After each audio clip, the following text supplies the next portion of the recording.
Кайфери ладу слушай, прямо сделают рионы запись, да, цензи, диссонанс, муё, о, интересно, иона, сделают рионы. Короче, молват, до Турция, моллау ахайн, ах, Жовгари, юхахала, по внешнему надо связям его. Тахал сюнгдали вопрос. Есть, короче, внешний политик, мулилюр, Жовгарса. Так, цук, любой, ах, цугубах. Ша цыгаво, что уже 94-й, там дома был Беллина. Жовгари, и Павел, и поляк Воркой, папа римский, Цуэна. Цинцини, Шенхагу, Шкирт, да, я здесь, Цуха, я здесь, что дик связь отношения Шербах, да, своего продвигать я Швербах, папа римский, Цуэна, да, смотрите. Так, Жовгарс, Алербах. И цачу хабах калхум дала любой тагя, вен пойдяндулум, хайес дизвой Алербах, ишт политик Ербах, сюда. И вели ответ дел, да, молик, он мухер, бахинсаль, тебе акнашпац, тебе вот бершай дага.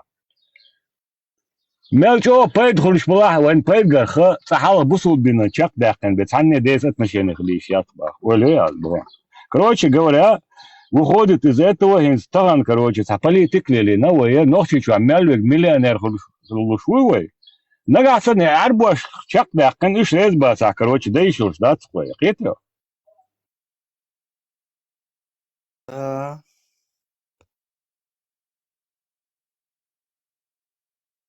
Оляш Исо, да, tajolens ашбо шер, шусан шер кардана дуара, чухена ишт папримски ночишка ушвар, хин шусан бол шер кардача, ходуня надау ти папримски с, бурячи ночал биохом шаят, о, коли.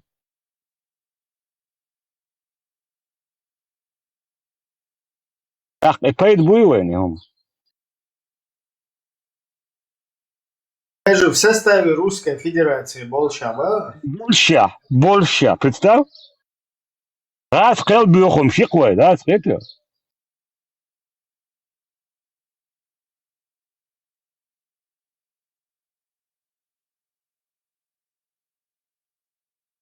Талдух.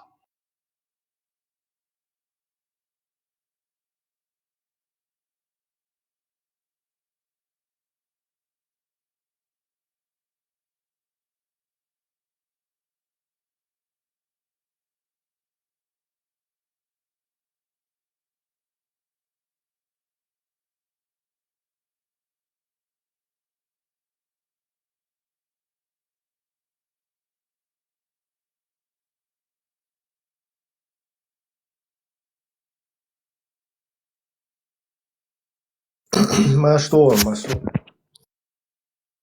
Чем чубек наш. Ма актуал дурас, да, я это non, да. لا هو شوي ведущий газеты шла, газета одик сравнение, он акер поенчный политик мою,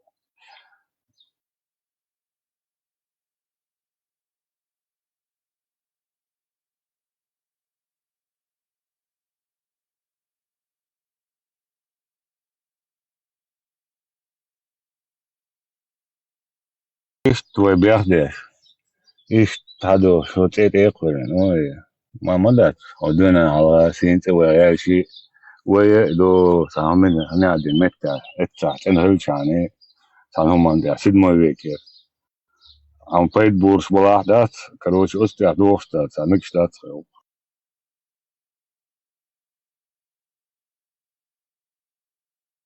Интересно, hoe de Ottoman dat hij zei, je спочатку я сходу не да, ног что делаешь, ну именно, это, и дух интересно, хотя мода делаешь dat.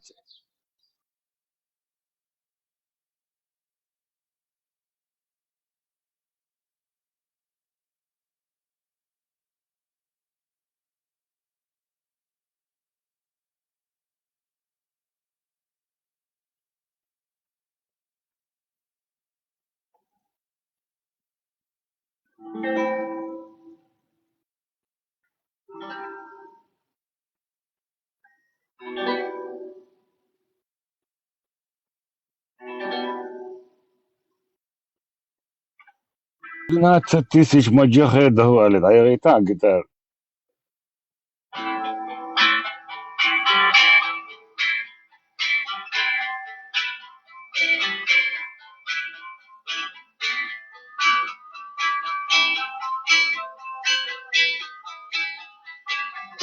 12 тысяч демократов есть Кельяхун еще. Да. Маш olsun. Her oldu var ya.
Allah razı.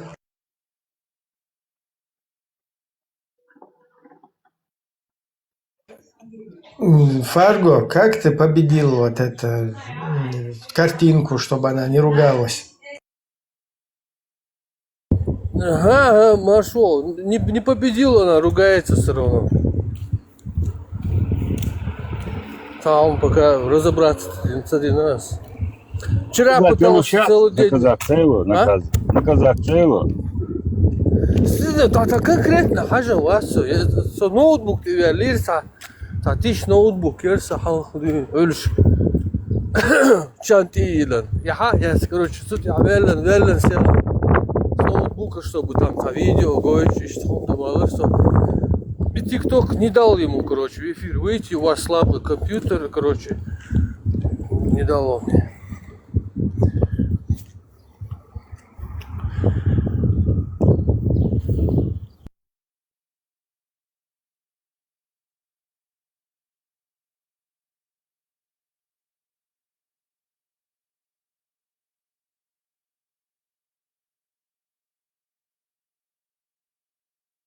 Инз, маджаречалог, вопрос дылык, провокатор, Фарго, Нисба.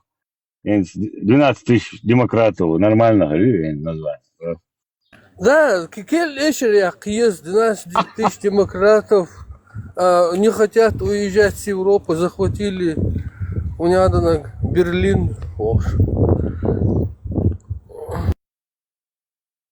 Кел yok Гюшин, есть 13 тысяч демократов, потому что переобувается на лету.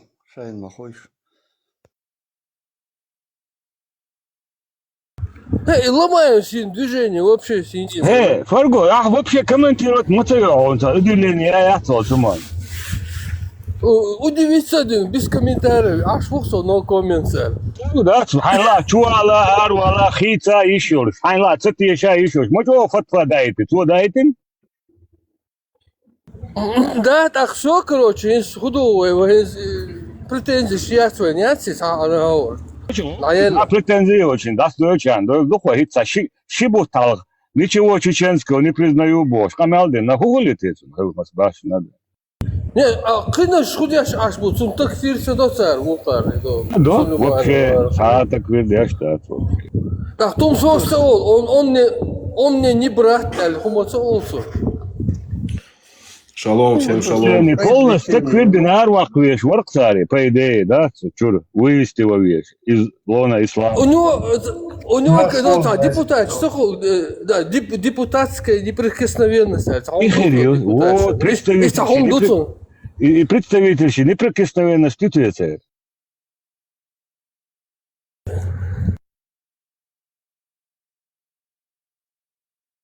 Там дам дуцега. Не, даже, знаешь что, я даже вот прочитал, я даже не поверил. Не, не представь, может такого. Фарго, вот смотри. Вообще. Даже сам Мацарович пропустит дыхтарь, он бойлеял, ман. Да, да. Нет, что-то, ты знаешь, как будто прочитал какую-то нереальную сказку, легенду какую-то прочитал. И, ну не сходится у них, халдис, гинс, бош, вообще, ну, вообще нереальная какая-то, как будто фейк какой-то. Идешь на страницу и находишь это у них, да, публикация. Сейчас я шел комментарий, Да, чувак. да. От себя я комментарий, чувак. Цигир хожу. Ну, ты прочти от себя твой комментарий. Вообще, демократы, у один, как только мы вернемся, исчезнут, босс. Канал, да? Им, короче, полностью демократия, выходит, да?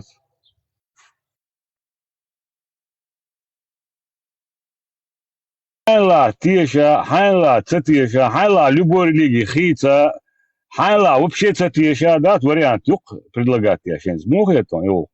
Ему уходит, мы уже не надо, им, да еще.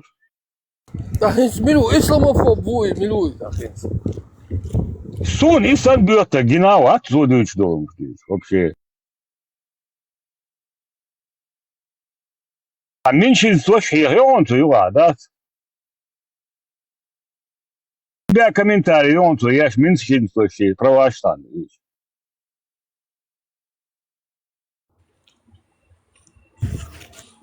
Всем шалом еще раз. Фарго, я смотрю, ты вообще хочешь всех запутать, да? Особенно братьев наших меньших.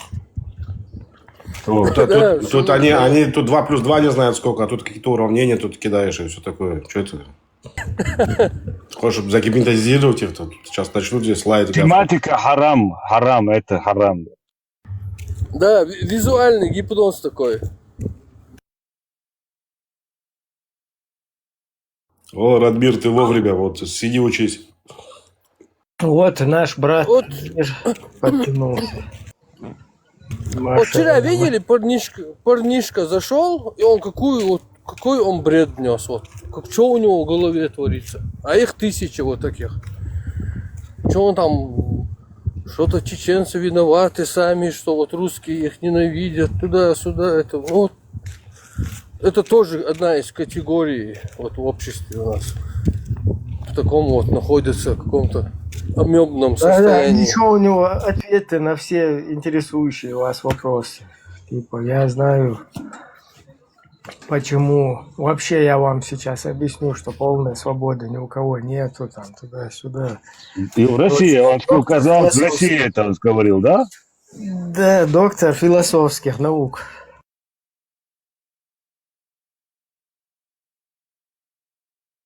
Вот Радмир, хороший философ. Радмир, поднимайся, бисмилля. Саляму алейкум ва рахматуллахи та'аль. Заходи, брат. Вот как раз Радмира Ибраим. Сейчас, когда он видит, что его спалили, что он тупит, так он говорит, я, говорит, еврей, говорит. Ему стыдно признать, что он там мусульманин такой, как бы, так он представляется как еврей. Понял, что все спалили, как бы, да, потому что человек не совсем такой интеллектуальный. Всем шалом. Вот он, прошел. Как ты, Ле? Как вы, шаломники? А что ты евреем представляешься, а? А что, я не еврей тоже, что? Почему я не могу быть евреем? Никакой ты не еврей. Еврей. Радмир, ты исламский еврей или как? Нет, я еврейский. Я понял, что евреем надо быть. Из-за солидарности. Как бы. Ну, какая разница? Я понял, что я хочу быть евреем. Что теперь делать? Ну так иди учись, что ты. Так я учусь у тебя здесь. Вот пришел сюда учиться, а ты против. А ты сионист, Радмир, сионист, да? А что такое сионист? Американский. Это первое Что правило. такое сионист? Это никто не знает, просто это называют. Самый... Тогда не называй вещи те, которые ты не знаешь. Это те, кто за все плохое. Да, которые Россией управляют, весь мир А управляют. это сионисты, да? Американские сионисты, они вот России. Которые Путина поставили, американцы. Ибра, а вы кто, Ибра? Вот Я ты- британский сионист. Ты британский сионист. Лазик, а ты шаломский сионист? Я израильский сионист, да. это разные. Не Ну, все- по-самому можно. У вас тут, короче... Все сионисты и все с разных стран. Видишь, как много у нас сионистов, а? Вот видишь, даже Абу Кирилл тоже сионист, прикинь. да? Весь мир мы контролируем. по одной теме, короче, сходите с ума. Да. Оказывается, ни хрена подобного. Да, Радмир, весь мир мы контролируем. Все, везде есть. Я тоже под этот контроль весь мир взял. Все нормально. Все. Вот смотри, Абу Кирилл сионист, да, вот, Радмир. Как ты теперь будешь в этой России проживать? Скажи, после такого узнаем. Это тебе как жить теперь, знаешь, что я еврей? Вот это тебе интересно? Нет? Ну, ты еще не еврей, как бы. Как у тебя ты еще- теперь будешь у тебя жить, еще, у в тебя случае я еще евреем? долгий путь, чтобы стать евреем. Да, ты ты- не в конце ты придумывай. столкнешься, как бы, да. Ну, не важно, разговор не об этом. Вот Абу Кирилл сионист. Несколько тысячелетий ему надо эволюционировать. Абсолютно, да. Ничего страшного. Как вы все эволюционировали, точно так же и мы будем эволюционировать. Не, в России мы управляем, американские. Если ты не американский сионист, ты живешь в России, не катит. Я израильский, я же говорю. Тогда. Всё понятно. Абу Кирилл, ты же российский сионист, не? А? Да, Ты же российский. Ну, да, я пока там контролирую Россию, все. ты давай это сейчас не говоришь, что американский, а то сейчас все от тебя отвернутся там в России. Не, я вот у Радмира спрашивал, он американский или... Не, я российский сионист.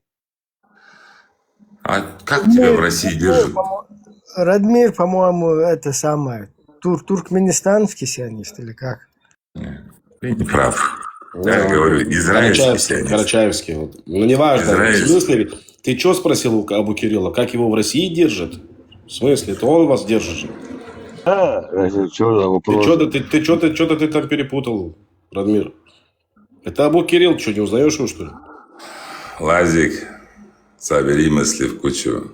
Много не тарахти, блядь. Угу. Ага, за Россию, за Советую Россию, начать. матушку. Да. За Русь ушли. Я за Кавказ матушку, а так-то я израильский, ничего страшного. Скажи, Уц Русь. Так что? нет.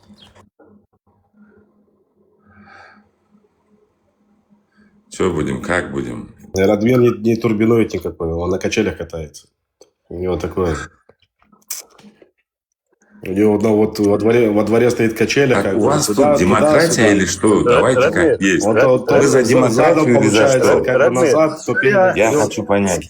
Радмир, у меня вопрос Радмиру. Честно скажи. Не, я с вопросами зашел. Подожди, Я подожди. В я ответы не 99-м говорю на году, вопросы. когда Я зашел с к вам вопросами, пришли к сразу шариатам, ты объявляю. в российское Вы меня не ополчение слышите. участвовал против шариата? Ты меня не слышишь. В Карачаевском ополчении. Я Всё с понятно. вопросами пришел, не с ответами. Поэтому, пожалуйста, ответьте на мой вопрос. У вас тут демократия или что? Давай, демократия. Шариат. Шариат здесь. Так, шариат это не демократия? Вы что, гоните, что ли? Конечно. Кефиры своровали у нас нашу демократию из нашего шариката. Тебя что, ты картавишь, что ли? Ты Ибрагим, я за эфир тобой не бросил, замечал. Радмир, ты почаще заходи, здесь как раз вот такие Подожди, вопросы Лазик, я не интересовались. с тобой разговариваю. Везде, да, блин, не вноси свою лепту по-братски, не запаривай. Ну, что-то по-сионистски могу. У тебя могу что? выносить Так как бы. подожди, дай мне Говори, поговорить. да, ты уже, тарахтушка. говори ты уже, не А перебивайся. ты достал уже. Вот пока я не зашел, молчал, бля, по стойке смирно. Сидел, бля. Сиди дальше по стойке смирно. Что-то ты какой-то ты неправильный сионист. Я сионист, поверь Ну, мне. а что ты тогда сионистом ругаешься? Говори. Так, я же израильский. Ты откуда вообще? Ты кабардино-балкарский сионист. Это я израильский сионист. Да. Ты не израильский точно. Майя, шо? Шалом, Начик. Ибрагим, у вас, я извиняюсь, вы картавите, что ли? Европейский акцент просто. А в Европе тоже, ну, с акцентом проблемы, да? Да. Нормально. Наш просто истинный, он называется шарикат. По-моему, у тебя с языком проблемы, Ибрагим. Ладно, ничего страшного. Так, Лазик. Это оставь мои эти самые какие-то там... А что там чувствуешь? Ты ничего не оставляешь. Смотри, шарикат, ты согласен, что демократы сперли, кефиры сперли? Демократии в шариате нету. Как нету? Нету. Все, но... Ты бы не сбежал с шариата, если бы там была бы демократия. Ибрагим, я уверен в этом. Смотри, тут полностью... Ибрагим, скажи мне честно, ты сам вот где находишься в территориально? Как? По территории? Территориально где находишься, да? В Вене сейчас, я в Австрии. В Вене. А почему ты уехал, оставил Чечню, Ингушетию? Ну, потому что... Ты не знаешь, почему мы уехали? Не получилось. Меня не слышно, да? Они схайфом, весело.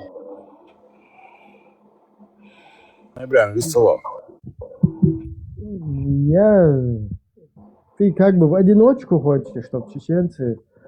Вот, например, Россия сегодня во всем мире диктует, да, там на кого хочет, нападает, там.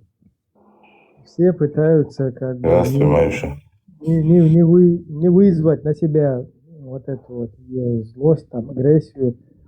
И ты думаешь, хочешь, чтобы вот так чеченцы, да, сами в одиночку.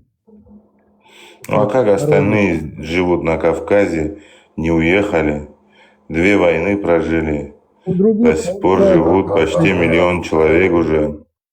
У других ужиться получается, у меня не получилось. Так ты попробовал вернуться, что? Нет, вернуться не пробовал, я пробовал ужиться. Говори в телефон, пожалуйста. Сейчас я поправлю микрофон.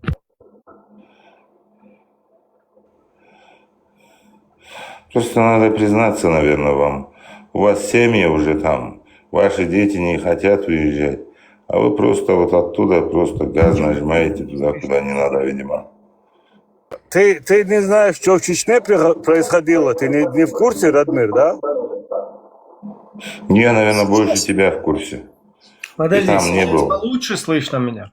Да, ты, наверное, в первую чеченскую уехал, да? Смотри, Радмир, ты спрашиваешь, почему вот уехал, я тебе отвечаю. Не получаю. В одиночку чеченский народ не смог одолеть вот эту Россию. Причем им все помогали. Еще и арабские братья помогали, всякую нам вахабню вот эту вот рисовали и присылали, короче. Ну, не получается, понимаешь? Сложно это в одиночку с вот этими, и еще с их вот этим, там, я не знаю, лицемерием, потом кого они еще туда затягивают, всякие вот эти вахабиты, вот салафиты, хрениты, шииты, короче, вот эти все темы, они идеологически с этим всем бороться не получается. Для этого примерно такое же нужно противопоставить, чтобы бороться с этим. Ну, вы же понимаете, что в любом случае на сегодняшний день Кавказ как существовал, так и будет существовать. Они и войну пережили, сильные выжили и остались там. Подожди, как существовал Кавказ? Я вас не слышу. Объяснить.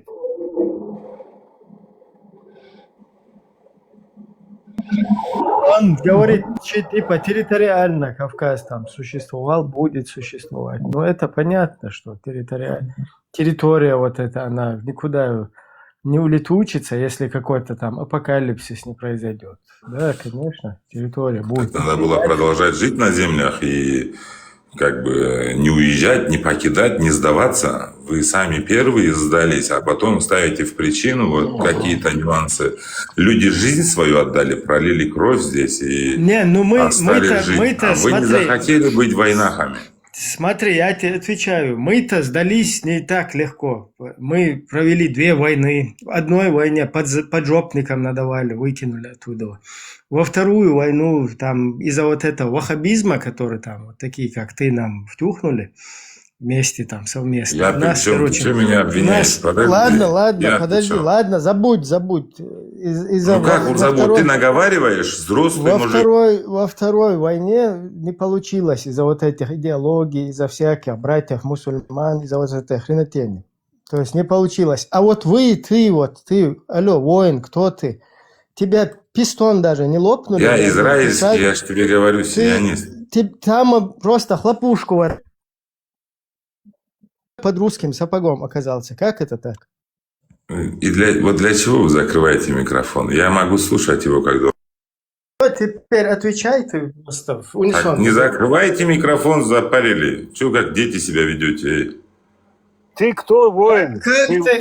ты оказался под русскими, вот как ты оказался, без единого пистона выстрела? Кто сказал? Я тебе говорю, кто тебе еще должен? А ты стрелял, да? Без единого выстрела пистона ты оказался в русском... Я говорю, ты за себя ответь сейчас. Где ты там воевал? Где именно? В каком месте? Меня оставь, у меня вот целый народ 300 тысяч жертв потерял. У нас... Нет, послушай меня. Там, где твой народ, и мой народ там был. Так что ты... Еще раз повторяю. Мой народ полностью там воевал. Повторяю. И как мог сдаться так? Вот это мне интересно. Еще раз повторяю. Если вы так быстро сдаетесь... Без единого выстрела, без пистон... Тогда вы не воины. Лопушку. Вот ты говнюк, даже серпантин там не кинули. Ты уже под русским. Понимаешь, вы не воины. Зачем вы себя считаете войнахами? Да. Еще что? Подожди. Ну а как вы можете быть войнахами, если вы покинули своих... Еще раз повторяю. И родственников своих. Еще раз повторяю. Вот смотри, 300 тысяч человек погибло. Полностью всех арабских, там, прочих вот этих проституток. Нас передавали, заметь тоже, да, там, русским. С Грузии передавали, с Украины передавали, с европейских стран передавали русским. То есть, вот, скажем так, против вот этого всего все равно боролись. И сейчас там люди, даже несмотря на то, что вот такие, как ты, ваххабиды, гебнюки, всех подключили, мы боремся за свое, понимаешь? За свой народ, за свой народ, за его самобыт. А теперь смотри, просто я еще раз повторяю, вот пистончики, помнишь такие пистолетики были там, пистончиками стреляли. Вот этот пистончик не выстрелили, ты оказался в русском памперсе. Как это случилось? Объясни теперь, как ты попал без единого выстрела в русский памперс? Демократия. У нас демократия на канале. Вы что вы себя ведете как свиньи? Еще раз говорю, вот смотри. Пошли оскорбления, да. Да, чеченцы полностью... Нечего сказать. Против этого стояли, понесли жертвы, там, сегодня и ваххабню, и все, что угодно к нам подключили. Вот здесь все наблюдают это. Как какие-то узбеки, таджики, какие-то туркмены здесь залазят и нас шариатить хотят. То есть там огромная сеть подключена, и несмотря на все это, там боролись и боремся, да. А вот ты, еще раз повторяюсь, без единого выстрела пистончика, ты как в русском памперсе оказался? Вот можешь ты на это ответить? Он оттуда и не вылазил. Да, благодаря. Тут все ну класс. Воевали, то. И дорогу закадиться здесь на Гебрям. Да, все мы тут разбежались, а у нас, видите ли, там все воевали. Никто там не воевал. То, что там люди приходили, кто-то помог, нам помогать не надо было. Вы у себя на своей территории, если бы там порядок навели бы, и русских бы оттуда вышвырнули, вот как и мы жертвовали бы, да, своими городами, селами, близкими всеми, там они давали бы вот им вот эти военные базы устанавливать через свою территорию. Вот у себя навели бы порядок, вот это бы нормально было. Не надо было нам никому помогать. Каждый у себя занялся бы делом и все. А там кто-то, кто приходил, короче, да, это тоже там вооруженные какие-то это такая себе помощь, короче, да. Но все равно эти люди, кто там участвовал, мы тоже тут не собираемся их какую-то помощь там, скажем так, ну, говорить, что этого не было. Да, это было, короче, но опять-таки же не имеется в виду вахабня. Вахабня – это вообще не наша тема. В вахабне нам не нужно помогать.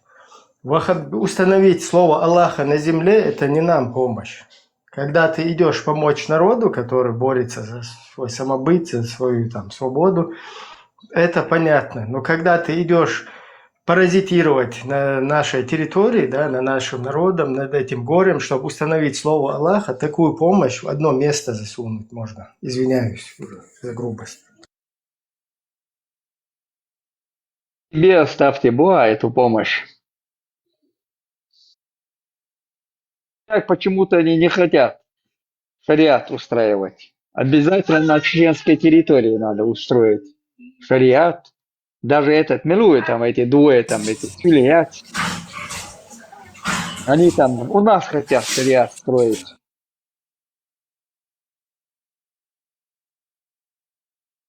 Что-то умное скажет, он вернулся. Ну, сказать нечего, он там начинает оскорблять там, да.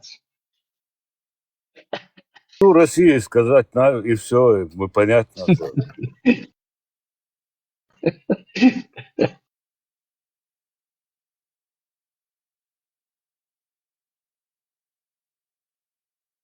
Гимн можно включить? Все. Местную самооборону устроили, получается, тут. Представьте себе, вот мы вот там воевали, бля, вот такой вот разговор, представьте. Вот чеченцы вот посметь вот такое сказать, вот за две жесточайшие войны ни одной семьи в Чечне нету, чтобы не коснулось горя этой войны. Кто не родственник, кто-то не умер. Ни одной семьи нету в Чечне. Чтоб двоюродный брат, вот так близкие вот люди, что не умерли. Понимаете? И вот наглость такая, что вы где вот, что вы делали. Ну ты посмотри в Ютубе, там, хронику, посмотри, что чеченцы делали. Они тоже воевали, он правильно говорит, они против чеченцев воевали. Он же не договаривает. Мы тоже воевали, говорит. Против Чечни Если он воевали. это хочет С сказать, российской я армией. Да. помню пост Карачаевский, целый пост, да, там это тоже было. Приезжали, менялись командировку как бы туда. Чисто Карачаевский пост. И ничем не отличался он вот этой вот подлостью какой-то, да, которые там стояли. Да, он говорит, мы воевали тоже, говорит, но воевали с Россией против Чечни там, под российским флагом, да, против чеченцев воевали. Не договаривает просто.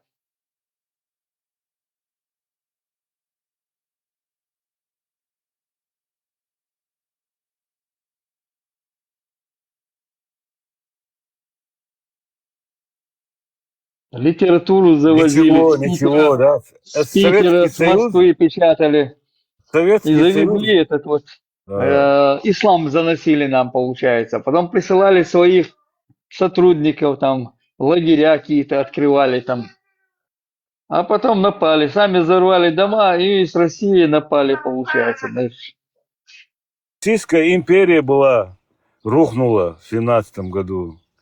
СССР был, весь мир держал, полмира держал. Такое государство, если в сравнении с сегодняшней Россией, один день рухнул без единого выстрела. А вот этот сегодняшний, на этих курьих ножках избушка есть, еще как рухнет, посмотрим.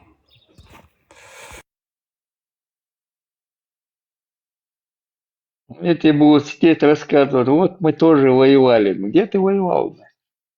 Под российским флагом как раз воевали вы тут с Чечня чеченцами. осталась и останется. Да, ну ладно. Шек там удался. Ага, мертвых бадачон. Ночи летер бух. Хирбу. Ага, дабыл мертвый полностью. Аж мы был уже полностью. وشادش ديل تعدو جريس خربرق وجبري Полностью. Полностью. Рез Хирбарк. Сян Томури, Донахчи, Танефири, Арапис, Ладуас, пятым поколением уничтожить Ночи каменты вахалу, слух Донахчи, да, скрытый пол, и да, твой, хамял дечхан, ненависть, отцу, что дикте квестенорши полностью, дахет зелцен, да, вот что. И ночи кам дат сварго, полностью, ватайн, не допускать бог, да, никуда, моя мачо ненависть, мачо камял дараон, да, айн дел не атхлаган. Он когда под градусом, Еще один ходил лук и дуак дать, бля. русский мир обнажается в нем.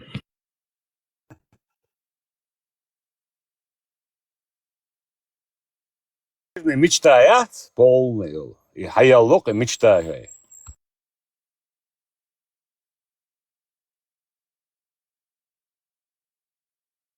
Лук залершу, хирдас да муа. Радмир, ты там гуглишь или тебе позвонили разнарядку там сказать? Подсказать.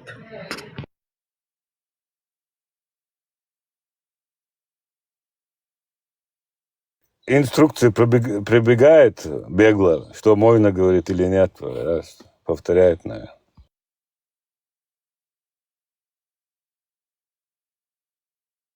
Мы, Кавказ, там начинают стихи. Мы. Вот покажите мне мы, где мы.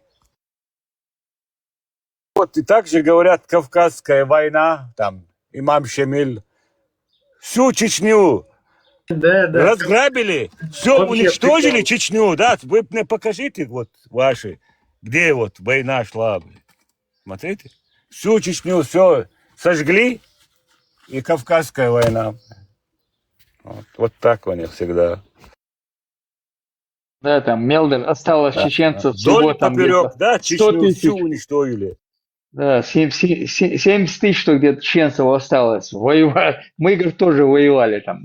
Да, дагестанская милиция воевала в Чечне. Сегодня И имам так Шемиль далее, у всякие дагестанцев милиции. героев. Да, вообще странно, да? Население 92 тысячи вместе с ингушами.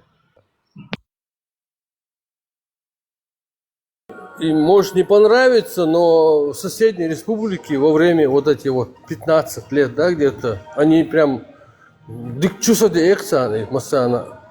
Şu Мелю, amel товар, zavod, чуть- fabrik, namitolom, şayek sigara yakın yok var go. Maha Не, да, помимо этого, и должен закупка ши, товар, все, через нас проходило, а теперь через них, и теперь ночью юг самет худшена, все ездили Хасавюрт, Моздок, там туда-сюда, Ингушетию закупаться. И они разбогатели прям вот за счет нас. Ну да, это беженцы, типа, ООН присылала деньги, они эти деньги там в карман сували себе, плюс еще получали, ты живешь на квартире, Ну, это тоже. платишь деньги там. Они за эти, то, что они типа писали, что они как будто сами отдали, ничего не берут, и плюс еще получали эти деньги. На эти лагеря там присылали деньги, все страны там мира, там из Европы присылали. Эти деньги они в карман себе сували, и с этих складов, военных складов, просроченные консервы привозили туда. Ну вот до трагедии чеченцев, вот на этом геноциде, на убийстве чеченцев, все в плюсе оказались. Вот кто в минусе там оказался? Вот на планете. Кому от этого Минусы плохо чеченцы. стало? Минусы чеченцы оказались. Они все нажились, вокруг кто живет, они все нажились на этом деле. Все поголовно.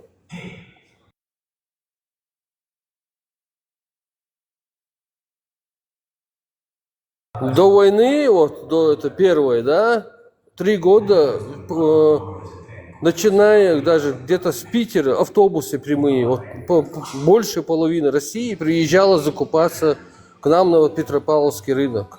Ночью они приезжали, там сотни автобусов стояли, там Волгоград, Волгодонск. До Сибири там были, даже с Сибири приезжали автобусы тут, грузовики, автобусы. Да, мешками носки закупали, мешками. Вот прям мешок, и там носки куча, там 1000, а не сколько там поместится. Носки, ну всякое вот это вот барахло. Прям вот, не знаю, как Турцию, вот ездили одно время, Турцию закупаться, вот. Это в Чечню все приезжали. И потом, когда у нас война началась, весь поток этот денежных средств, все эти туда ушли уже, от нас ушли, к ним перешли, и все, они начали богатеть там на глазах. Увидели, что такое цивилизация, увидели деньги большие, которые никогда не видели. И вот так вот. Боевые мы их не приезжали со всех частей, родноверсий, оттуда приезжали, боевые, там получали, там звания получали, там за звание получали. Они все они нажились, получается. Со всех сторон, да, со всех сторон. И до сих пор они там у нас воинские все части ушло в стоят. Хасавюрт. Нет, смотрите, воинские части стоят, до сих пор получают, наживаются в Чечне, Да, как да. будто у них там боевые действия сейчас идут, получают. А вы откуда деньги, Да, знаете? вот Ингушетии получали, даже пожарники получали 1,5 миллиона. Вот эти компенсации типа КТО, там чего-то. Хотя у них ничего не происходит. И просто из-за того, что они рядом находятся, они получали, даже пожарники. Я не говорю уже о полиции там, и других органах. Они со всех Плохо, что сторон вы не смогли, да, разбогатели. получить, ребят? Дело не в этом. Мы вообще даже и претензий не предъявляем. Просто если бы они нам претензий не предъявляли бы там. А какие претензии они вам предъявляют? Ты ж приходишь, предъявляешь претензии. Вот ты сейчас предъявляешь, Какие? сидишь. Какие? Ты говоришь, мы воевали, говорит, где ты воевал, скажи мне, ты в российской армии воевал против чеченцев, мы воевали. Ты не договариваешь, мы воевали. Ты воевал против чеченцев, так, скажи и так, честно. Скажи честно, ты кто по нации?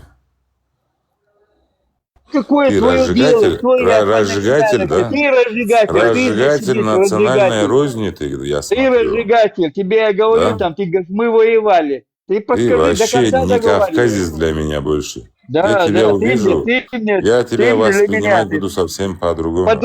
Под-русски ты, подберезовик ты.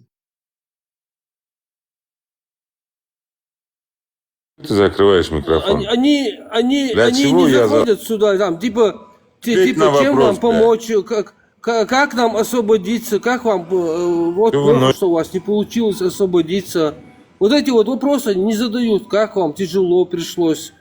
Вот там у вас вот такая трагедия, да, вам тяжело, может быть в будущем вы освободитесь, достигнете своей цели, дай Бог вам, дай Аллах вам удачи, иншаллах, вы освободитесь. Что такое, не говорят они заходят, вот вы это, вот вы то, что вам не живется, что вы суетитесь, что вы там смуту наводите, что вы там ислам ругаете, что вы там Путина ругаете. Вон Кадырова зачем ругаете? Все они там хорошие, все вам построили. Вот никто не хочет там, вот, знаешь. Вы мужчины, какое-то скажи нормальное. мне, почему вы меня выкидываете? Я вас оскорбил или что, я не могу Ну, понять. потому что ты, да, ты Я потому тебя что нормально оскорбил? не общаешься. Как я Нет, ненормально ты нормально не общаюсь? общаешься. То есть ты считаешь, что я должен терпеть вот этого лоха, да, внизу? Лох это ты. Ну а что, ты хочешь, чтобы я его терпел, что ли?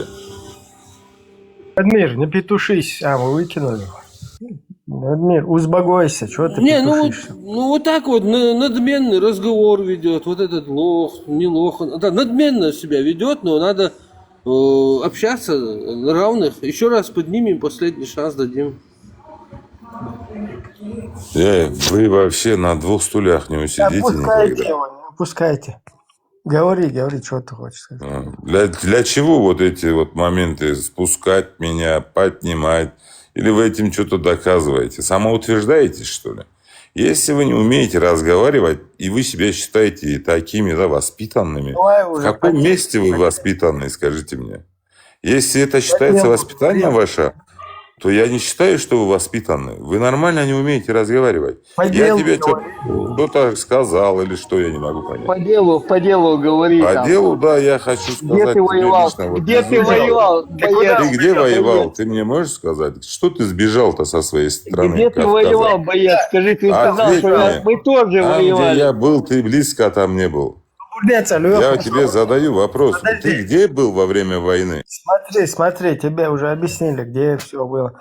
Ты Я сейчас не за почему тебя, Ибра, убежал? сейчас спрашиваю. Подожди, я за него. Что, все вместе толпой ходили, что ли? Ты Вы толпой почему ходили? убежал? Ты почему убежал? Вон идет джихад, Я СВО в смысл с вами. Украине. Ты У вас, почему, короче, больное место. ты почему не на джихаде, Писюк? Ты почему не на джихаде в Украине? Ибрагим, послушай меня. Я воюю, когда я хочу, чтобы ты понимал. Понял? Вот и что ты тогда претензии предъявляешь? Я у тебя спрашиваю, Вот ты за этот, свою он сбежал, страну, он зачем не ты сбежал, сбежал? это его личное дело, он хочет сбежать, Короче, не я хочет, не его сбежал. опустил.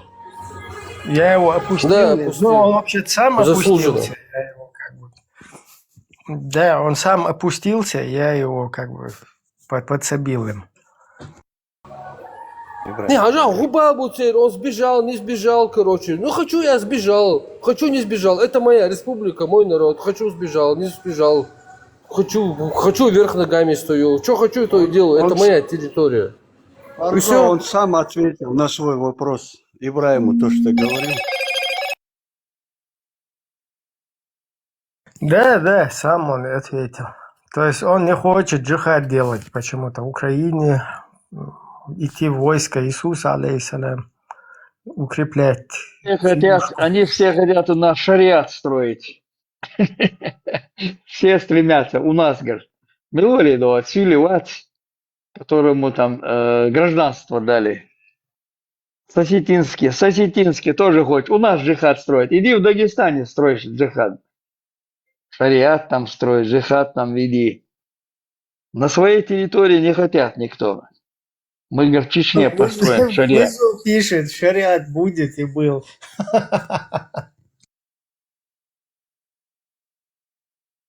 Да, Сосетлинский, он вроде вот шариат у нас хочет строить там где-то. Нет, говорит, хотите вы или нет. Это ты Да, у Арцуева Аслана научился, что ли?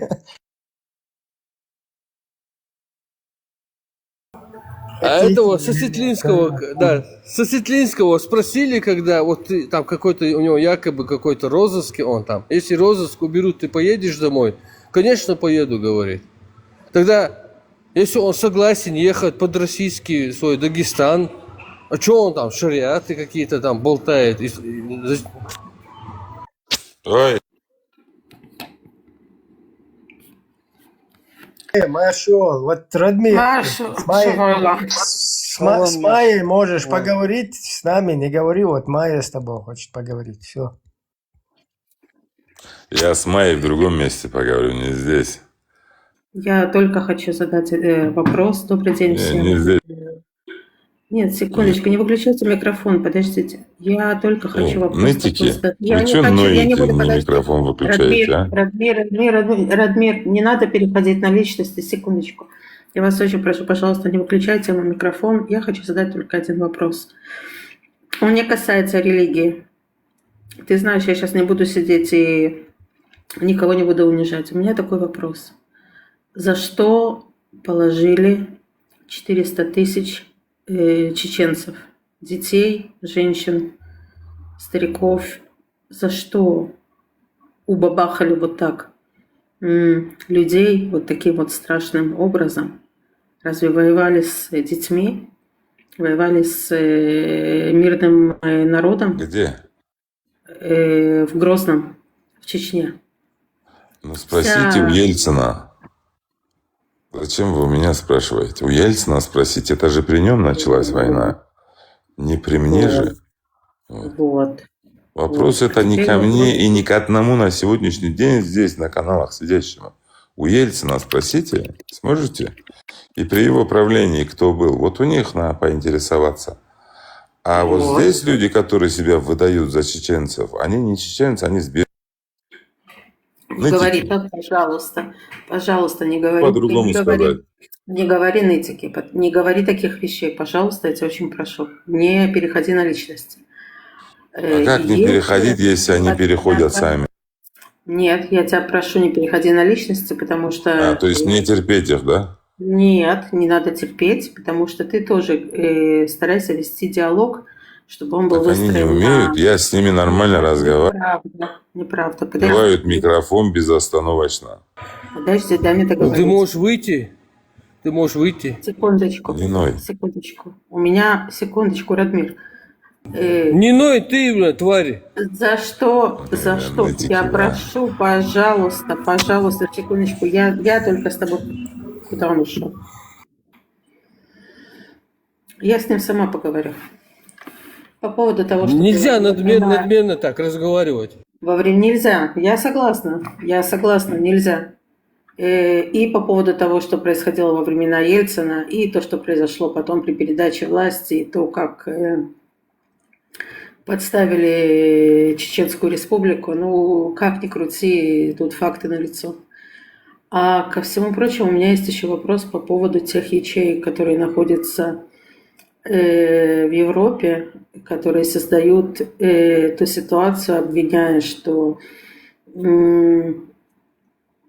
все хотят разрушить Российскую Федерацию, обвиняя в этом Америку и Израиль, обвиняя в том, что все те, которые не принимают ислам, они являются кафирами.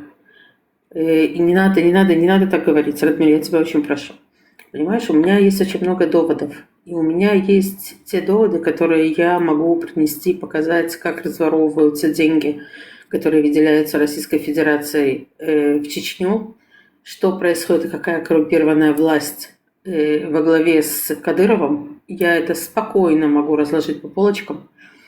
И в тот момент, когда мы говорим о Чечне, то можно сказать, что момент передачи власти после вот этого, как его звали, без пальцев, помогите мне.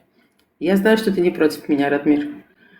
Ельцина, да, когда была передача власти Путину, и то, как падали дома для того, чтобы полностью потом под это подложить чеченцев и обвинить в том, что они пытаются развалить Российскую Федерацию. Смотри, тут есть такие доводы даже в плане Конституции Российской Федерации. Тут такие есть проблемы. И когда они пытаются это поднимать, и поднимают, и абсолютно успешно это поднимают,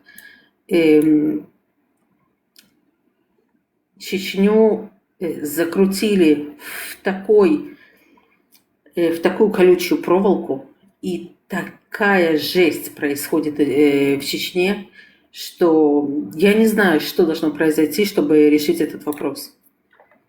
Понимаешь? Я думаю, что не стоит говорить, вот вы в войнах, и вот вы это, вот вы то. Я думаю, что если бы ты дал возможность свободно людям выговориться, а не цеплять их за личное, оно того не стоит. Иначе не получится... Сева, я же тебя не звала сюда, свали отсюда. И чеченцев никто не использует. Окей? Сева, пошел вон отсюда, чтобы я тебя тут не видела.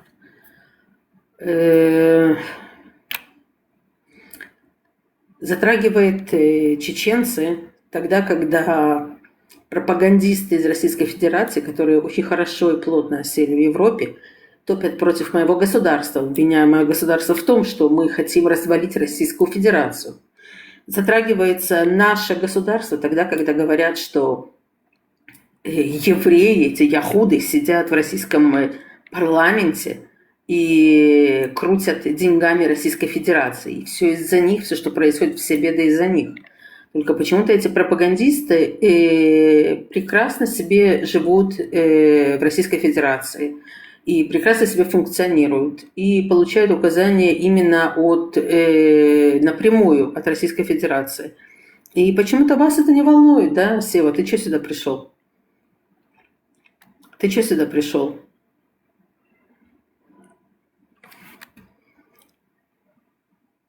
А, Фриман. Фриман, дорогой, здравствуй, как у тебя дела? Я понимаю, что вы все одели вот эту аватарку. Я тебя поздравляю, но знаешь, всегда бывает такая идентичность, которую нельзя забрать ни у одного человека. Но если ты косишь под Севу, это уже твоя проблема, Фриман. Реально твоя проблема. Я была о тебе совсем другого мнения, но ты просто ушел, да, к чертовой бабушке. Так что, ребята, никто не трогает Чечню. Чечня имеет свое право выбора развернуться туда или сюда.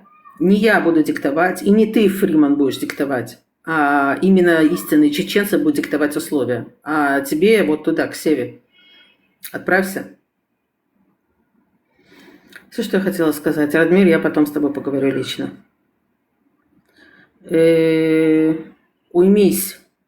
Да, пока я тебе что-то не сказала на чеченском, Фриман. Закончила. Так, вот этот К что-то там пишет. К, зайди и обоснуй свои вот эти обвинения в чем-то. Зайди, обоснуй свою позицию. Давай, покажись.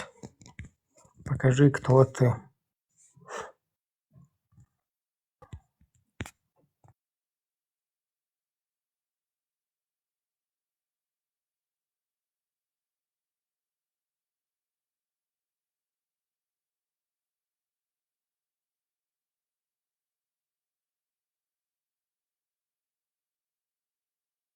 К с точкой, заходи. Аллах, Аллах, Кёйлшу. Аллах, Аллах, Кёйлшу. Это на чеченском или на арабском, на каком-то это пишешь?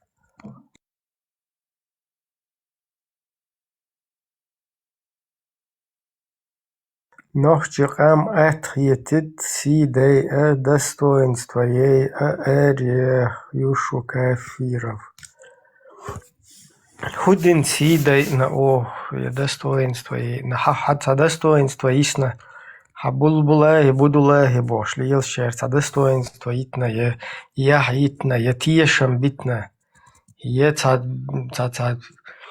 цадмал гейтна я худина. Шайдо дайран Бангладеши цанатик дацевелш. Именно херкам шайнте датиехош и бичуиша идеологиш. Цунахтаса бел цуте датиехош буш массунохчи. Всех салам, всем привет, барев здесь, шалом. Маршо. Маршо, привет. Как вы? Тогда интересная тема была, мне надо было выйти просто там. Последний раз, когда общались с людьми, там встретился, не мог говорить. Очень на самом интересном. Ох чухи инер нохчикам ехичоманах керст киечоман керст атхиетич. Алло, 29-й. Вообще, нохчикоман ты нохчикам чеченец ты или кто-то? Что здесь, вот ты там пишешь, что здесь вы наоборот там чеченскую репутацию портите, чеченское имя пачкаете. Объясни, что ты имеешь в виду? Ты действительно чеченец ты или умма ты? Ты сначала мусульманин или чеченец? Вот ответь сначала на этот вопрос. Потом уже дальше можно с тобой говорить о чеченском чем-то.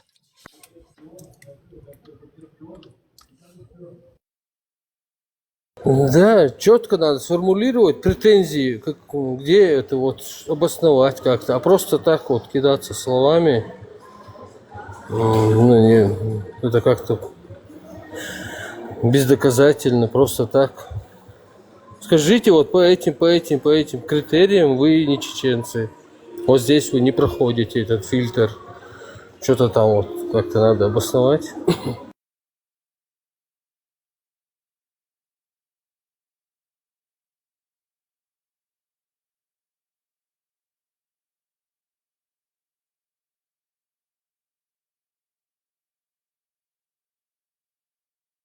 Не, видишь ты, Аллах, Аллах, Дойл, туда-сюда. В чеченском языке таких слов нету. Или на арабском говори там Валбалай, Валбалай, Аллах, капут, там что-то такое. Или на чеченском говори Дайл, Аллах, Дойл, шу.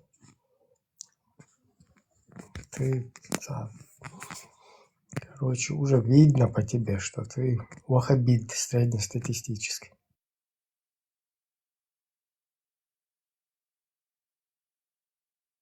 Так, еще один мазохист нагрянул.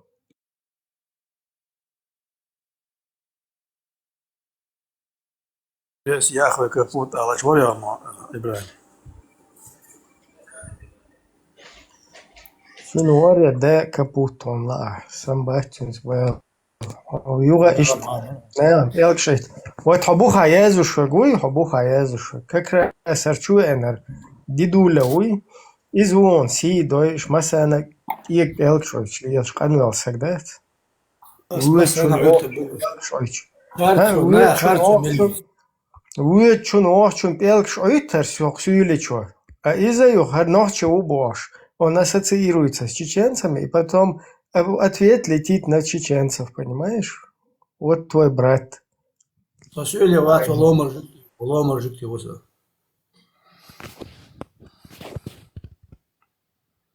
Xilmegi. Баула ясу ломар жукти хил. Лома жукти ахилчам нормально та. Адам хаддар. Жукти беки нормально хил биш мабази жукти галбала махол. Галбала беки барш бадегаш. В основном жукти нормально нахбух. Да والله ват салиса амсарах. Обычно сюли кусок. Söyle lomar jukti يا دادو يتسوق يا حدو يتسوق سقيتش أدمل يوش هم دوش يا داجيت يا سي يا بحيقل абсолютно я мудрость я А мудрость асяси? Да уж.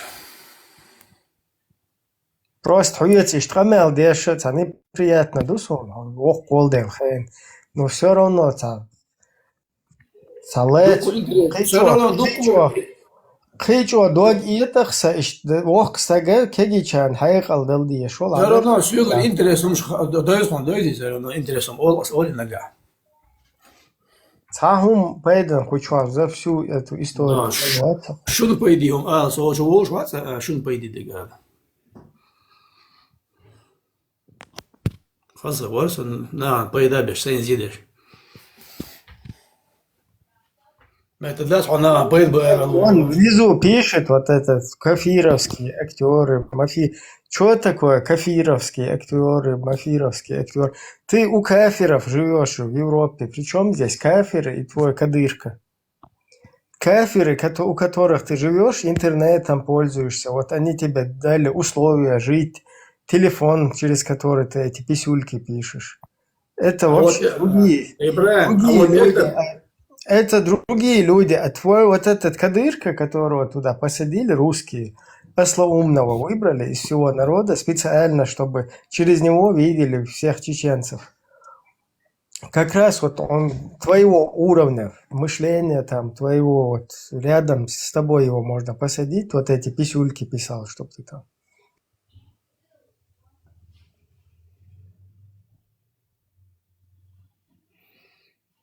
Вот это пластиковая коробка, да, в которой находится этот iPhone. Он создан из арабской нефти, 100%.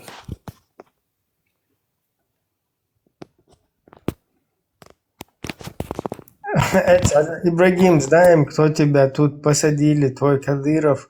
Он луж лапдолш. Дебил, вообще Кадыров сам там на бутылке сидит, чтобы он кого-то сажал, не сажал. Тем более там в европейских каких-то странах какие-то влияния, чтобы что-то там было. Ни одного там шороха не происходит без ведома спецслужб. Вот такие, как ты, которые сюда залазят, Кадырка, Мадырка пишут, из-за этого персонажа реально сделали какую-то там самостоятельную персону.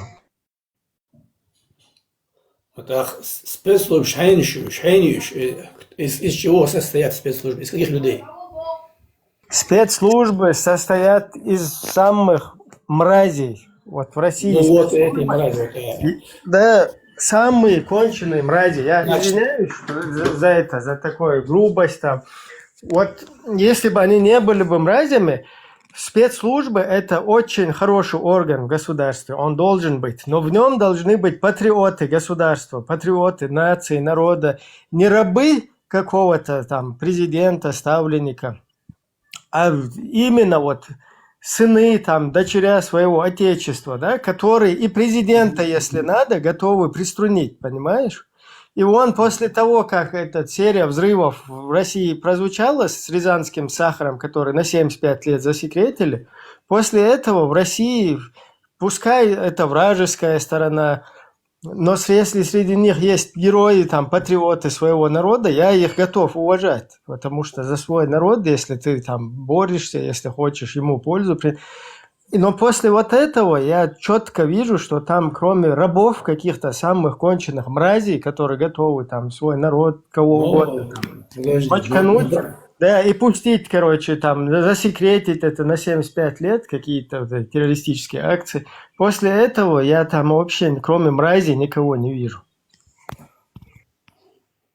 ну, иш мрази, то, что они мрази, это уже изначально так. То только мрази могут быть спецслужба, только мрази могут создать спецслужбу вообще. Но суть, если они взорвали дома, то Дебилок. В государстве должны быть спецслужбы. не должны быть. Вот это вот твоя маразматическая проблема. Вот у тебя в голове, Но у тебя в голове вместо вот этого там мозга, да, вот ты старый, я, короче... Чтобы взрывать дома, очень, да? Они должны быть... раз повторяюсь, очень мне неприятно с тобой так говорить, но у тебя в голове вот за твои сколько, за 70 лет тебе примерно, я вот уже вижу по твоему базару, за вот это вот все время абсолютно ничему полезному ты не научился. В государстве должны быть спецслужбы. Уважающее себя государство должно иметь спецслужбы, которые отвечают интересам вот этого народа, государства, его охране, его безопасности и так далее. Они пашут, сеют, там, убирают урожай, да, вот спецслужбы. Они очень полезны. Они эти спецслужбы дают, то есть своими действиями, предотвращая любые извне или внутри какие-то процессы антигосударственные, они вот таким, кто пашет, делают своими действиями условия, чтобы они могли пахать и в нескольких поколениях еще наперед. То есть для этого нужны спецслужбы, уважающие себя государство. Чтобы взрывать дома, нужны спецслужбы. Я согласен. Чтобы взрывать дома, нужны всю спецслужбы. свою жизнь и никак не понял, что в государстве... Ну хорошо, дома правильно это они взорвали. Русские твои спецслужбы. Я согласен. Неправильно. Я согласен. Дома они правильно взорвали. Я доволен этим. Но почему дома они решили... неправильно взорвали, дебил. Нет, почему они решили обвинить это именно мусульман, а не буддистов или христиан? Извините меня, пожалуйста, как можно сказать, дома неправильно взрывали, когда при взрывах погибали люди? Я прошу вас, пожалуйста, вдумайтесь в то, что вы сейчас сказали. Тогда, когда при взрыве погибают люди, мирные жители, которые были убиты, когда они спали в своих постелях, как вы можете сказать то, что вы сейчас сказали? Вот объясните мне. И с вами тоже согласен. Но почему, если они при этом спалились, почему они до этого пытались привязать это к исламу, именно мусульманам?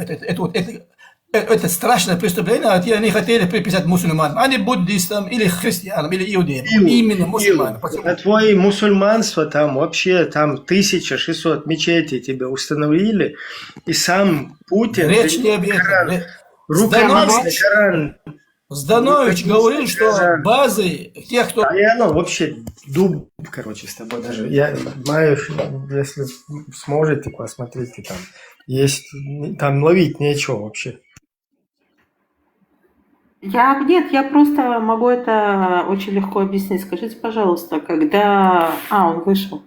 Тогда, когда вы находитесь там в любой точке мира, да, которая более-менее осведомлена, извините за мой русский, о том, что происходило в Российской Федерации за последние 40 лет, то по большому счету они должны понимать, что тогда, как говорят, извините меня еще раз, когда говорят слово чеченец, да, производное слово чеченец, это сразу, да, плюс 32 осуждаю, не поддерживаю, но это сразу говорится о том, что делают социалистические акты, либо какие-то, либо другие, связанные с холодным оружием. Тогда скажите, пожалуйста, почему существует такой нарратив, который говорит о том, что чеченцы, которые являются мусульманами, являются террористами? Откуда взялся этот нарратив? Еще раз у всех прошу прощения. Откуда взялся нарратив, который повторяется из года в год на протяжении нескольких десятилетий, тем самым полностью укоренившись в мозгах людей? И тогда, когда мы видим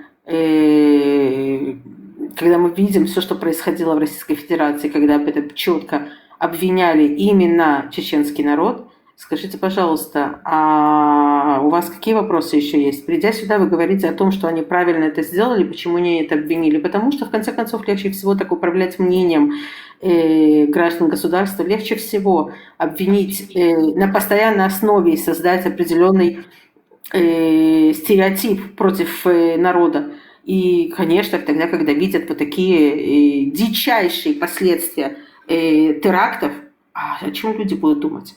Люди кого будут поддерживать? Люди против кого пойдут? Чье мнение будет услышано? Спецслужб? Конечно. Президента? Конечно. Если вы будете вдалбливать постоянно на протяжении нескольких десятков лет в том, что они террористы, то, само собой, это то, что укоренится в мозгах народа. А вопрос, скажите, пожалуйста, для чего существует в Дагестане исламский университет, в котором обучается, что тех или других надо пустить на мыло? Почему Российская Федерация не закрывает эти исламские университеты, в которых обучают ненавидеть определенные нации, которые поддерживают войной идти на Иерусалим? Почему Российская Федерация не закрывает исламские университеты, поддерживая приезд вот таких исламоведов из Пакистана? Почему? Если мы говорим о том, что это правовое государство, демократическое, в котором нельзя нарушать границы другой национальности. Какие люди выйдут потом из этого университета? А это не только один университет. Это и в Чечне такие же университеты, которые провозглашают то, что надо идти, я бы это сказала на арабском, но все равно не поймете, да, через кровь и через войну идти отобрать Иерусалим. Арабия.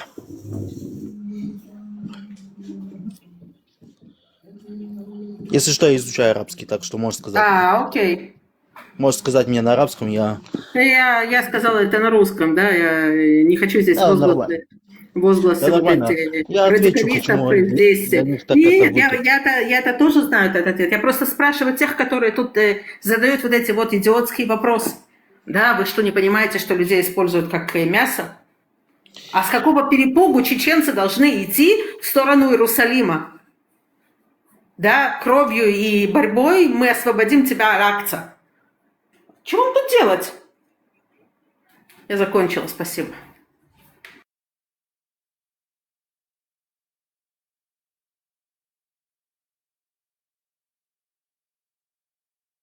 Хорошую тему ты подняла на самом деле, потому что сейчас, если большинство из части стран, которые ты назвала, они находятся под оккупацией Российской Федерации. Большей части.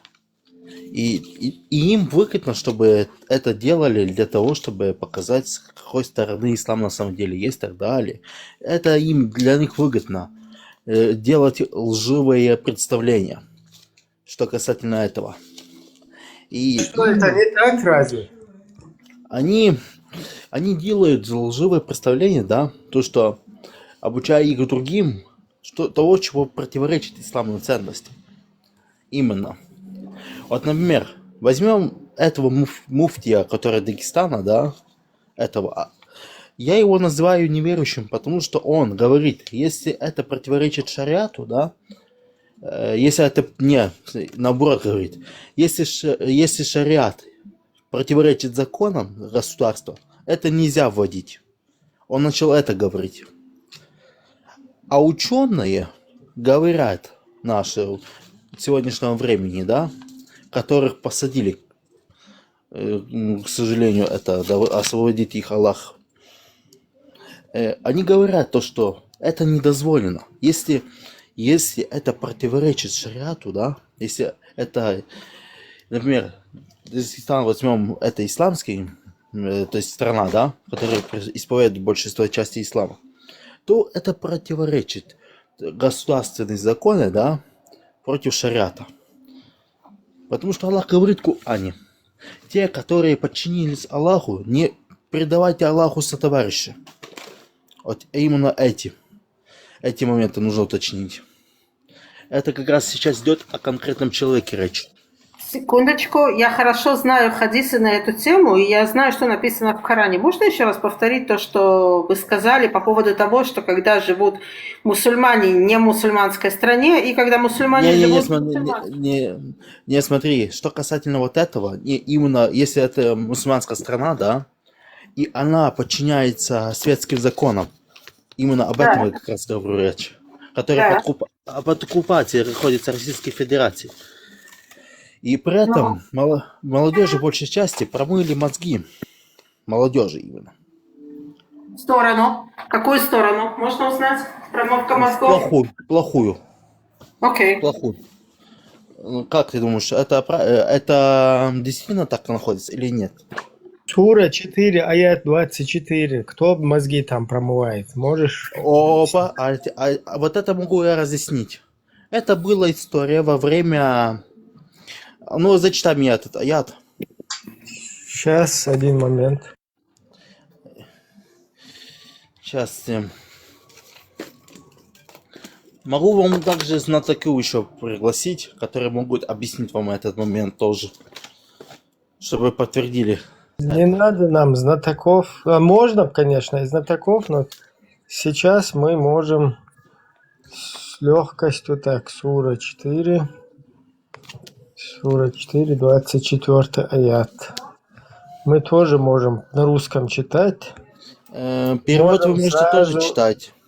Да, и сразу мы можем тафсир зачитать, извиняюсь, к этому аяту. Так, один моментик. Так. Оговорка по Фрейду, такфир зачем? Да, по Фрейду, стопудово. О, Нина, а мы тебя не спрашивали, когда тебя планировали. Извините, конечно, такое выражение, потому что я не нацист, во-первых. Потому что насчет этого есть хадис очень достоверный. Бисмилля, брат, смотрите. Слово Аллаха. «И замужней из женщин, если ими не овладели ваши десницы». То есть для вас запрет на чужие жены, кроме тех, которых вы захватили, то есть которыми овладели ваши десницы, то есть невольницы. С ними вы можете совокупляться, если убедитесь, что они не беременны. И сразу ссылка на достоверный хадис. Имам Ахмад передает, что Абу Саид Аль-Худри сказал: мы захватили несколько женщин в плен в бою при местечке Аутас. У этих женщин были мужья, и мы не стали совокупляться с ними из-за того, что они замужние. Мы спросили об этом пророка, саллаллаху алейхи вассалям. И тогда был ниспослан аят: «И замужние из женщин, если ими не овладели ваши десницы, дозволены вам». То есть... Так, сейчас я этот момент отвечу. Стоп. Я до конца послушаю. И замужних женщин. Этим аятом мы позволили себе совокупляться с ними. Этот хадис рассказал Тирмизи, Ан-Насаи, Ибн Джарир и Муслим в своем сахихе. То есть вот этот хадис еще подтверждает, когда был ниспослан этот аят. А вот аят в оригинале я тоже, кстати, зачитаю. вот и замужние женщины запретны для вас, если только ими не овладели ваши десницы, если только они не стали вашими невольницами. Таково предписание Аллаха для вас. Вот объясните нам хорошее понимание теперь этого аята. Хорошо. Самое хорошее понимание. А теперь, что касательно вот этого аята, это исторический момент, который было описано, когда были войны против неверующих. И эти же неверующие были из числа тоже мужчины, которые не могли, то есть, и они пошли против уже мусульман. И теперь, что касательно вот этого аята, этот был именно в тот момент исторического аята был ниспослан. Этот именно аят. И что в этом аяте подразумевается? Эти женщины, если они согласны и так далее, тогда они шли в плен. Если они же не согласны, они не шли в плен. То есть есть такой... Согласна, вы сейчас сделали только что такое кафирское, вот просто кафирское действие. Ты сейчас просто вышел против Аллаха, по полной вышел. Так по полной, что тебя после этого надо гнать. Я тебе говорю сразу. Получается, ученые тоже кафиры, если так ты посудишь. Так извините, я вернусь на секундочку на вы, буду к вам обращаться, но вы только что себя просто вычеркнули. Сами. Нет, не вычеркнул. Я вам скажу. Тогда давайте сделаем да, так. Добровольно, легко. Вот как в Украине, когда была война, так русские шли добровольно в плен. Я обосную. Скажите, пожалуйста, сколько времени не пророк, а посланник Мухаммад получал Коран? В течение сколького времени? В течение 23 года. В течение 33 года. 23 года? Он 23 года сидел и писал Коран? В течение 23 лет его же сподвижники записывали то, что он говорил, то, что было ему ниспослано. Вот так происходила передача Корана в оригинальном виде. В оригинальном виде. Ибрагим, вы следите за той линией, которую я провожу сейчас? Да. 23 года записывали исторические действия, которые потом записывали их на протяжении 100 лет, 200 лет, да, тогда, когда посланник Мухаммад получал Коран в течение 23 лет, и потом вспомнили еще через определенное количество времени записать это все, писали это на протяжении 100 лет либо 200 лет. Да? Это то, что является святой книгой «Войны». Ой, блин, ты сейчас себя пострелял. Ты из тебя сейчас, понимаете, если тебе Всевышний посылает законы, по которым ты должен жить, окей, тогда извините меня, пожалуйста. Как же так можно идти убивать другой народ, который ослушался и не принял ислам? Это что, теперь, что касательно вот этого момента, я тебе сейчас объясню. Это значит, в общем-то... В то время очень сильно притесняли много тех мусульман, которые принимали ислам. И это было... Я еще ничего не сказала по поводу того... Эти же курашиты возьмем, да? Это я еще ничего такого не сказала, да, что, в общем-то, сейчас ввести в религию закон о том, что надо идти и всех сносить чертовой бабушки, всех тех, которые неверны. Извините, а кто вы по вероубеждению? Я тоже хочу узнать. Я не вероубеждения, я родилась еврейкой, я иудейка. Ага. Чуть позже вам задам вопрос. Тоже. У меня не будет очень много времени, но я смогу зайти, мне надо будет уезжать, я буду вас слушать в машине. Я буду вас слушать. Я задам вам вопрос, потому что в Торе, если честно, взять еще хуже. В Торе еще хуже написаны вещи. Подожди, друг. Нам в Торе намного хуже. Неинтересно. То, что в Тебе Торе... не интересно? Конечно, неинтересно, потому что это национальная еврейская религия. Один момент. Это еврейская национальная религия. Что бы там в Торе не было, в Талмуде не было, это их собственно, и как они хотят, никому не навязывают. Эти люди, они себе вот это практикуют, исповедуют и так далее. Ага, Теперь то есть убивать, возвращаемся к аяту убивать жителей 4. в Газе, это Возвращаемся к нормально. аяту 24, 4 суры. А Аят я уже Вот ответил я на тебя вопрос. 4 прощупала. сура. Вот я Я тебя уже и ответил на вопрос. прощупала. Я тебя Я уже, прощупала. Красавчик, я тебя обожаю просто. А теперь я с тобой на «ты». я уже ответил на этот вопрос. 24 аят, 4 суры. Объясните нам красоту этого аята. О изнасиловании замужних женщин. Вот поймали. Во-первых, там нет упоминания слова изнасилование. Во-первых. Ты это можешь называть хоть Божья, дар Божия, роса, я не знаю, все что Я тебе объясню, то, что это было на добровольных условиях. На Я тебе уже добровольных условиях ты находишься в населенном пункте, туда заскакивают люди, берут в плен тебя, берут твою жену в плен, и на добровольной основе делают ей салам алейкум. Это вот так, да, красота? Не, смотри, вот потом я тебе чуть позже задал вопрос, но я тебе ответил уже на этот вопрос. Не Ты не ответил. Мы хотим красоту понять. Вот заскочили в твой населенный пункт, где ты проживаешь. Смотри. Твои враги.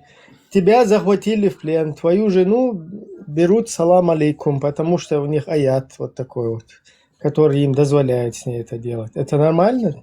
Я худенок, поднимайся, сейчас буду отвечать, еще раз себе отвечаю.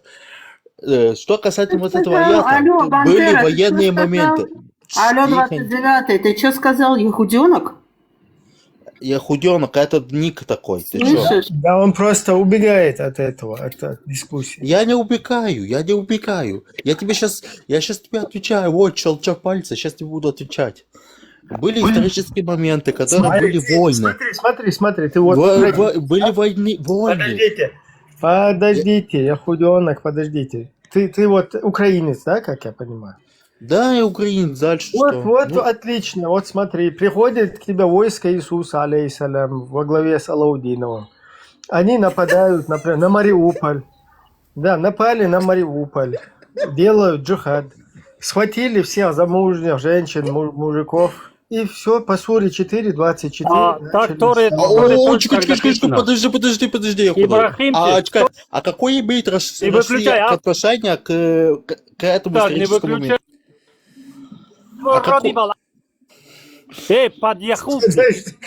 Подожди. Да тихо, что вы так боитесь все? Тихо. Я тебе задаю вопрос. А какое это имеет отношение, этот исторический момент, к этим беспредельщикам? Какое имеет это отношение? Какая разница, как беспредел... А это что, предельщики, что ли? То же самое, я тебе сопоставляю. Вот. Хочу, чтобы ты задумался сам. Ты мне говоришь, это благо. Я тебе говорю, алло, какое благо? К тебе заходит войско Иисуса, алейхиссалям. Захватывает Мариуполь, всех мужчин, а их женщин полностью по суре 4:24 говорит, вот они вот хотят с нами. И вот так. Смотри, ты сейчас сравниваешь не то время, которое сейчас. Сейчас, в данное время, сейчас беспредел идет. А вот то, Подожди, что... а Коран для того времени, для 7 века только не спослан. Смотри, этот аят именно был неспослан в те исторические моменты. То есть описано... Ты его отвергаешь? Значит, Коран нам не нужен, он для того времени, да? Не весь. Я говорю за этот аят. Причем за весь промежуток времени. А кто решает этот аят за то время, а другой аят за это время, другой за 13 век, другой за 17 век? Это ты решаешь, что ли? Там написано в аятах несколько раз Аллах в Коране говорит это слово на все времена. До конца времен. Все, что ты тут противоречишь Корану? Смотри, я тебе описываю исторические моменты, а ты мне... Не надо, ты что, Аллах, что ли? Аллах говорит тебе на все времена. Можно я с ним поговорю немножко? Можно мне поговорить с Лаконом? Вы хоть можете все четверо вместе говорить. Вы можете все четверо, я могу вас по щелчку пальцем. Я вам описываю мы еще же раз. тут не соревнуемся, Лакон, подождите. Если я сейчас Вы давно мусульманин? Шарх... Хорошо, я тебе сама не шарх, на я-то не шархи.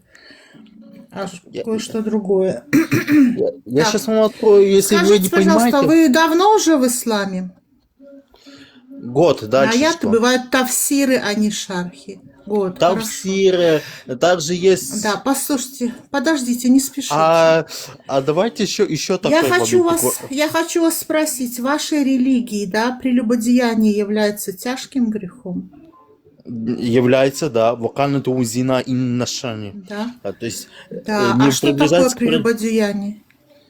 это им прелюбодеяние, это когда человек спит до отношения, то есть занимается развратом и ростовщичеством, то есть Вне брака, да? вне брака времени, да. Угу. Так вот, когда вот эти воины Аллаха пришли и завоевали этих бедных женщин, да, при живых мужьях, да, ты же понимаешь, что при живых мужьях? Потому что там написано, и замужние женщины запретны для вас, если только ими не овладели ваши правые руки. Это значит, силой их взяли. То есть замужние женщины. Смотри, во-первых, там Подожди, сила не описана. спеши. Сейчас тебе все объясню. Смотри, вот они пришли, да, захватили какое-то село. Есть замужние женщины при живых мужьях. Войско Аллаха хочет с ними войти в половые отношения. Что является ужасным грехом, прелюбодеянием, да, потому что эти отношения вне брака. То есть твой Аллах разрешает в этом аяте прелюбодеяние. Представляешь? Сейчас я тебе объясню, почему... А теперь я объясняю. Подожди. Ну хорошо, давай ты теперь. А теперь объясняю. Этот исторический момент описан. Я объясняю, как Ибрагим. раз таки, если обоюдное согласие есть внебрачных отношений, вот какая-то кефирша, вот я вышел на улицу, идет по улице кефирша, она, например, согласна внебрачные отношения со мной иметь, и я тоже согласен, это называется зина. А если я ее захвачиваю, то есть она становится моей собственностью, рабыней, вот я ее захватил, напал на нее, захватил ее, вот только тогда это халяль, то есть дозволено. Смотри, а теперь отвечай на это. Теперь, ладно, давай, я выйду, потому что вы не даете. Ну ладно, я выйду. Это что за соскок? Где его нашли, вот это вот кадра? Ну, вот ко всем слушателям, да, мы можем обратиться и сказать вам, что молодой человек наверняка не знал, что Писание Коран написано раз до самого судного дня. Каждый мусульманин должен этого придерживаться. И там нету тогда, сейчас, такой-то век или такой-то век. Это значит, что это будет навсегда. И если кто-то отвергает этот аят, значит, это автоматически выводит его из ислама. Вот и все. Никакого согласия. Ага. Я знаете, почему озвучил? Они начинают говорить, они сами там добровольно, если она хочет, если она не хочет. Дело в том, что как раз-таки, если кто-то хочет какие-то отношения внебрачные, это называется зина, то есть это харам, запрет. Это пусть тебе там в аду место уже приготовит. А когда это насилком, то есть вот против воли наложницы вот этой захваченной, то есть ты ее захватываешь, и все, она становится твоей добычей, твоей собственностью. И тогда это уже нормально, халяльно становится. Видимо, поэтому они в Европе не знакомятся, а нападают на женщин. Они не знакомятся, а нападают сразу. Видимо, вот по аяту они действуют. Ну, послушайте, это для них может быть, конечно, халяль, но для тех мужей, которые там где-то, которых скрутили, бросили в темницу или там пытают, это совсем не халяль. А если прелюбодеяние, как определение, это соитие с женщиной вне брака, ну вот, пожалуйста, они же это делают вне брака.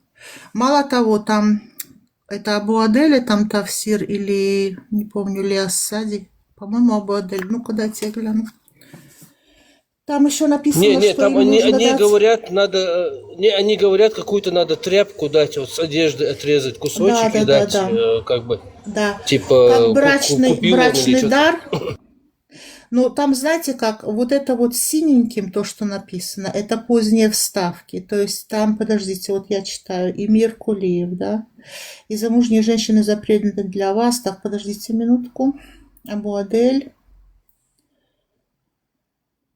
Сейчас я прочитаю. Так, Ассади. Короче, Вот зачем этот вот женщине брачный дар... кусок ткани от ее одежды? Зачем этой женщине нужен Ну, кусок? это чисто символически, что это брачный дар. Понимаете, это чисто символически. Как бы брак. Но как можно сказать, что это по обоюдному желанию, если у этой женщины сейчас там убьют мужа или там его пытают где-то? Как это может быть по обоюдному желанию? Кому это вообще в голову могло прийти, такое сказать? Это не очень... Потом приходят вот такие вот индейцы, извините, Ибрагим, приходят вот такие индейцы, которые воруют тысячами языческих женщин, курдских женщин, израильтянок, делают с ними все то, что они хотят, самые грязные вещи, которые можно только придумать и не придумать. И говорят, что это хорошо, это нормально, да? Ну, просто в аяте разрешено половые отношения с женщинами замужними. Где такое еще можно найти? То есть как? Они берут, они говорят, что это, да, они становятся их женами. Ну как же они становятся женами, если тут ясно написано «И замужние женщины запретны для вас, если только ими не овладели ваши десницы». А то, что они говорят, что это, ой, да, вот это по обоюдному согласию, нет. Если они захватывают кого-то, и эти женщины становятся наложницами, значит, они становятся рабынями. К рабыням отношение как, ну вот, как к вещи. То есть у них никто не спрашивает. Ну, типа, с точки зрения ислама, кефирский брак, он аннулируется. То есть с точки зрения ислама он не считается действительным. Я знаю, но нам-то все равно, правильно? Понимаете, какой Бог у них хороший? Маленькую подчеркнуть вещь, что есть объяснение, как разделять между рабынями и между мусульманками. И это написано, что мусульманка должна быть покрытой, а рабыня нет. Так что тот, кто читает Коран, тафсиры, хадис, это там написано. Именно так разделяется женщина, которая мусульманка и не мусульманка. Только мне интересно, а те, которые с открытым лицом или не покрытой головой, ее тоже можно в кирдык накрывать? Как-то так.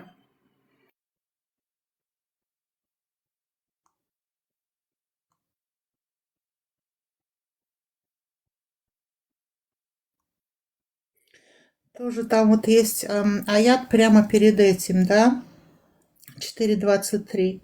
Вам запретны ваши матери, ваши дочери, ваши сестры, ваши тетки со стороны отца, ваши тетки со стороны матери, дочери брата, дочери сестры, ваши матери, вскормившие вас молоком, ваши молочные сестры, матери ваших жен, ваши падчерицы, находящиеся под вашим покровительством, с матерями которых вы имели, с матерями которых вы имели близость, но если вы не имели близости с ними, то на вас не будет греха, а также жены ваших сыновей, которые произошли из ваших чресел. Вам запретно жениться одновременно на 2 сестрах, если только это не произошло прежде. Воистину Аллах прощающий, милосердный. Но, понимаете, когда вот это вот читаешь, становится просто больно. Даже вот кому-то пришло в голову на это обратить внимание, да, уже плохо. Это вот надо людям сказать, что вам запретны ваши матери или сестры. Да. Это действительно. Значит, там что-то было, после чего вот это вот, после чего было предписано вот это, и это отменили потом. Да. А вы же читали следующий аят после 24-го, 25-й, 4.25? Там регламентируется отношение с верующей рабыней. Это вообще классно, да. Представляете, самое интересное в этом во всем, что мусульманка может быть рабыней, и это написано в Коране. Если не трудно, зачитайте его, пусть услышат люди. Я должна выйти. Ибрагим, огромное вам спасибо. Если я смогу, поднимусь позже. Спасибо, Оксана. Приятно было Всего познакомиться. хорошего. Спасибо, мне тоже. Эмир Кулиев, да? Кто не обладает достатком, чтобы жениться, да, это очень хороший аят.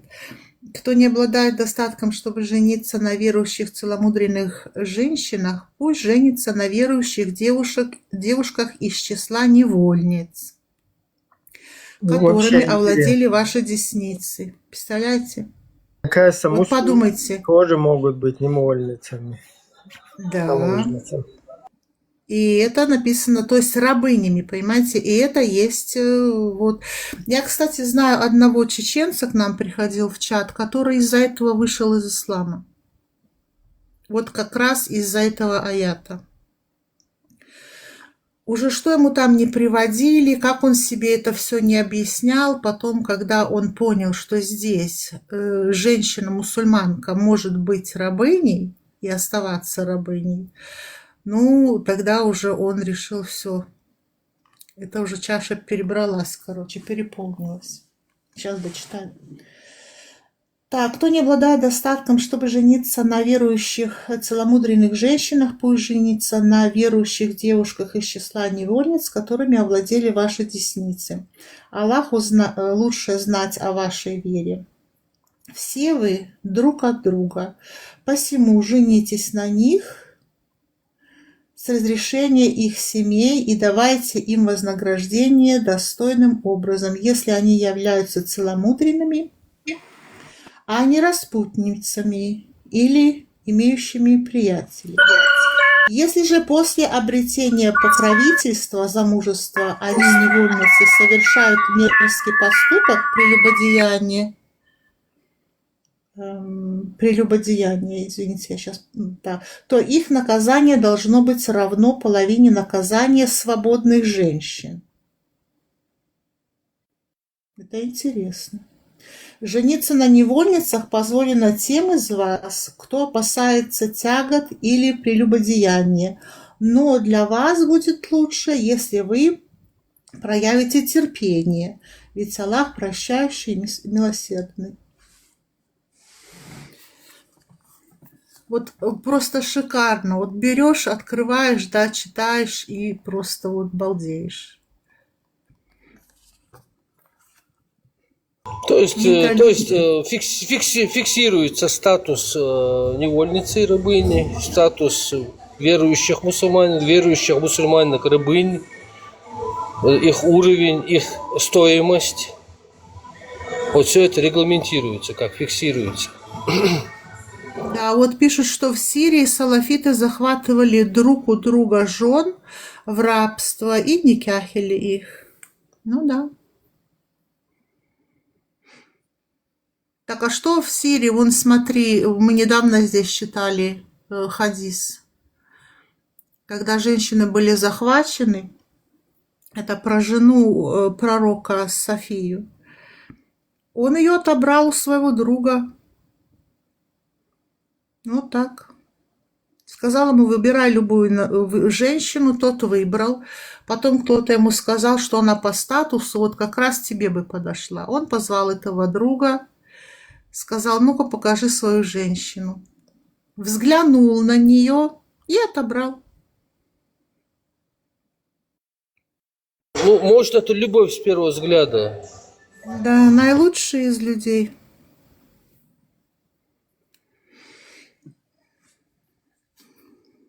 У вас сегодня спокойно в чате, иногда бывает так шумно.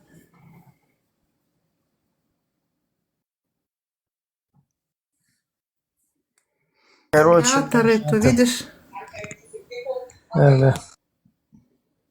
смеется, отобрал у друга подругу. Причем он не Ну вот выжидал смотрите, никакого срока иды, взял и как бы ее в жены сразу же. Что вы и говорили, вот эти Оль? вот правила, вот эти вот инструкции нам предлагают, вот чеченскому обществу в частности, предлагают, рекомендуют соблюдать, принимать. Ну как это, ну как мы можем такое вот, даже Понимаешь, обсуждать то, мы не что можем они, такое. да, то, что они предлагают, это одно. А когда молодые люди приходят и это оправдывают, да, вот это совсем уже другое. Это уже плохо. Потому что так им наездили по мозгам, что это все в порядке с этим, и что это соответствует древним адатам. Что они становятся и защищают это. Вот это плохо. Я что-то уже говорила, что теперь тенденция такая, что даже полгода назад приходила молодежь и говорит: да вы что, да нету там такого, да где вы такое взяли, покажите, приведите там аят или хадис. А сейчас говорит: да, мы знаем, да. Да, жена была малолетняя. Ну и что? Это пророк. Сейчас они соглашаются со всем. Там же есть аят вот про пророка, вот как бы его номер сейчас я не найду, поищу сейчас, где ему говорится, что ему дозволено все, чтобы ему как бы не было никакого дискомфорта в этой жизни. Ну да, да. Ему... Да. Нет, это И знаешь, мы о чем дозволили, аят? да, Нет, это да, тот да, и мы аят, дозволили когда он... им, да. Да, знаете, как там вот он и все, и дозволили мы это именно тебе, то есть только тебе, только единственному тебе, никому другому. Это значит, ты о другом говоришь. Там еще есть такое, что когда он женился на Зейнаб, это жена его приемного сына Зейда. Вот там тоже есть, там сказано, что это было, ниспослан был аят, чтобы позволить тебе такое замужество, чтобы ты ни в чем не чувствовал ущемления и... Нет, опять я путаю, это два аята. Там в одном написано, что тебе было все позволено, а вот в другом почему? Чтобы люди на тебя смотрели, типа, и брали с тебя пример, чтобы люди не чувствовали стеснения вот жениться на женах своих бывших приемных сыновей. Этим же аятом вообще-то они удалили вот это вот, они теперь не могут. Вот какой хороший Бог у них. Было доброе дело, можно было взять детей, усыновить, делиться с ними имуществом и так далее, воспитывать, кормить. А сейчас нельзя этого делать, все.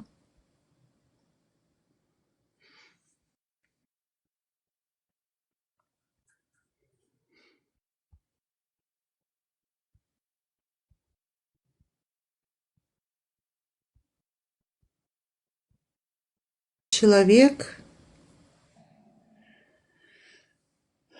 у себя в Украине и вдруг принял ислам.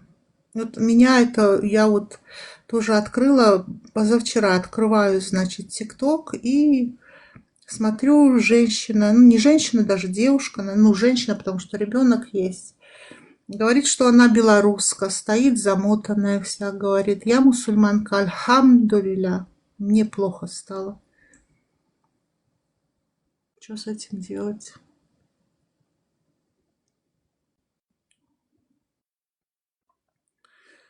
Ладно, ребята, я пошла готовить. Приятно было еще вас всех услышать. Вот пока вы не ушли, я сейчас зачитаю этот аят. Вот этот аят вот я нашел. Если вы не спешите. 33:50, сура 33:50 аят. О пророк, мы сделали для тебя дозволенными твоих жен, которым ты уплатил их вознаграждение, и невольниц, которыми овладела твоя десница, и которыми Аллах одарил тебя, а также дочерей твоих дядей со стороны отца, дочерей твоих тетек со стороны отца, дочерей твоих дядей со стороны матери, дочерей твоих тетек со стороны матери, которые переселились вместе с тобой, а также любую верующую женщину, которая подарит себя пророку, если пророк захочет жениться на ней. Последнее дозволено только тебе, но не другим верующим. Мы знаем, что мы предписали им относительно их жен и невольниц, которыми овладели их десницей. Тебе сделаны исключения для того, чтобы ты не испытывал никакого стеснения. Аллах прощающий, милосердный. Да, это хороший аят.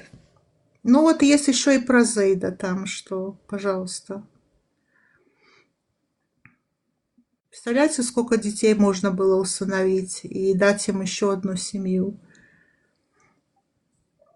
Такой вот Аллах у нас. Обидно, что молодежь клюет на это. Обидно. Вот я же говорю, полгода назад еще вот так вот не было видно. А сейчас все уже знают все. Уже знают, как надо брехать, как надо объяснять. Вот так же, как вы видели сейчас, этот украинец пришел, рассказал нам, что он думает про этот аят. Ну ничего, как говорится, мы будем дальше их учить, их религии. И сами учиться, чтобы наши дети спокойно жили. Лечить их надо. Да, лечить их надо. Он.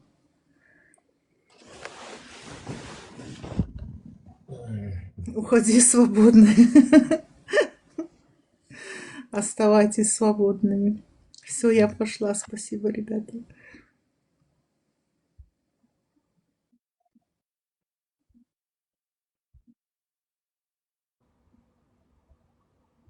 Ник